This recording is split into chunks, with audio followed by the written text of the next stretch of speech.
The Shadow Hunt. The moon was a sliver of silver against the ink-black sky, casting its ghostly glow over the dense woodland. Miya crouched on the branch of a towering oak, her sharp elven eyes scanning the darkened forest below. Somewhere in the shadows, her prey lurked.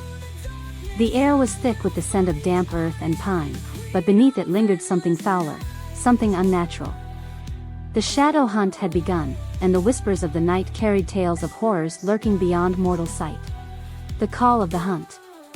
Miya had followed the trail for days, guided by the fragmented clues left behind by terrified survivors. A village near the borderlands had been attacked, its people vanishing without a trace. Only one word was scrawled on a broken wall in blood: Erebus. The name was one she had only ever heard in whispered conversations among veteran hunters. Erebus, the Shadowborn Stalker, a creature that thrived in the liminality between light and darkness. Few who had pursued him lived to tell the tale. A sudden shift in the air snapped Miya out of her thoughts. The leaves below rustled, though no wind had stirred them. She gripped her bow tightly, her fingers brushing against an arrow laced with enchanted silver. Then, the whisper came. Low, guttural. Huntress. The stalker in the dark. Miya didn't hesitate. She leapt from the tree, landing in a crouch, her bow drawn before her boots even touched the ground. The forest stretched in every direction, but she knew better than to trust her eyes alone.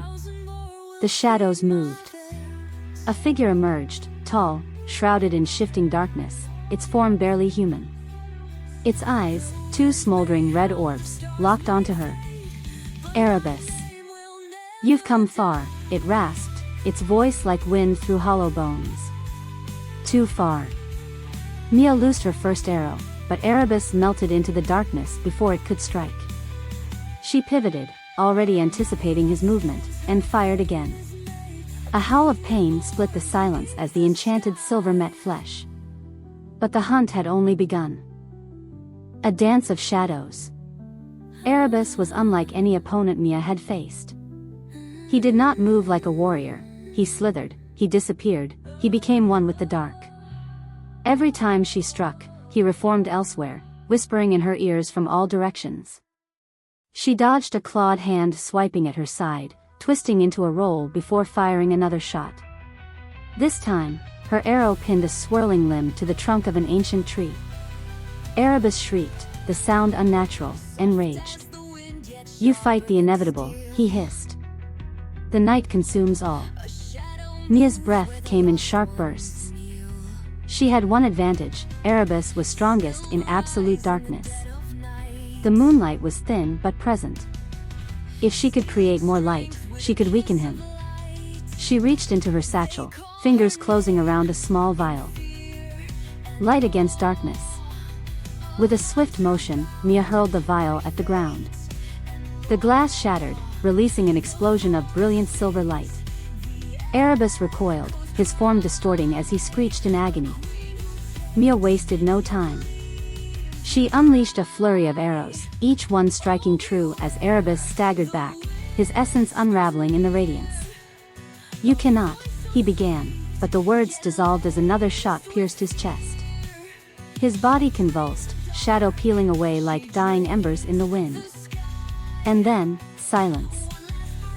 The hunter's resolve. Miya stood amidst the fading darkness, her heart pounding. The forest was still once more, the unnatural presence gone. She approached what remained of Erebus, a cloak of blackened mist, already dissipating. Among the ashes, something gleamed. A fragment of his being, pulsing faintly with residual power. She reached down and took it. It was cold, unnervingly so. As she held it, a realization settled over her. This hunt had not been an end. It had been a warning. Erebus was but one of many shadows lurking in the world. And they were watching. The stars may shine, the